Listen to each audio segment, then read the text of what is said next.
Cluster health centre లో doctor జిలానీతో కలిసి SS Naidu రోగులకు పండ్లు, పాలు, రొట్టెలు పంపిణీ చేశారు. మోదీ హయాంలో పేద, బడుగు, బలహీన వర్గాలు అభివృద్ధి చెందుతున్నారు.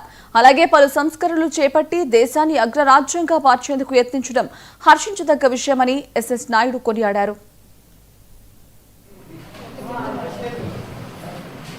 దేశవ్యాప్తంగా అన్ని రాష్ట్రాల్లో, అన్ని జిల్లాల్లో, అన్ని మండలాల్లో, అన్ని గ్రామాల్లో జరుపుకుంటున్నారు.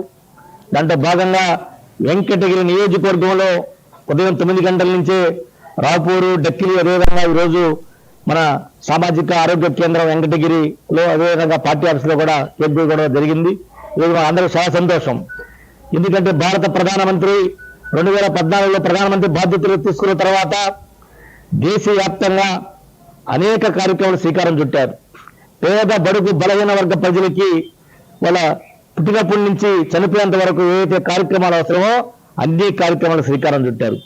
ఈరోజు మన హాస్పిటల్స్ కానివ్వండి, బస్టాండ్లు కానివ్వండి, మన టౌన్లో కానివ్వండి, మన ఇంట్లో కానివ్వండి పరిశుభ్రంగా ఉందంటే స్వచ్ఛ భారత్ అభియాన కార్యక్రమాన్ని 2014లో భారత ప్రధానమంత్రి నరేంద్ర మోడీ గారు తీసుకురావడం వల్లనే ఈరోజు అన్ని కూడా పరిశుభ్రంగా కనిపిస్తున్నాయని చెప్పి మనందరం కూడా తెలుసుకోవాల్సినటువంటి అవసరం ఉంది. అదేవిధంగా ఈరోజు బ్యాంకులకి సామాన్య ప్రజలు కూడా వెళ్తున్నారంటే జన్ ధన్ అకౌంట్ భారత ప్రధానమంత్రి నరేంద్ర మోడీ గారు ప్రవేశపెట్టబట్టి ఈ రోజు బ్యాంకుల్లో కూడా ఇల్లే పరిస్థితి తీసుకొచ్చినటువంటి తెలిసి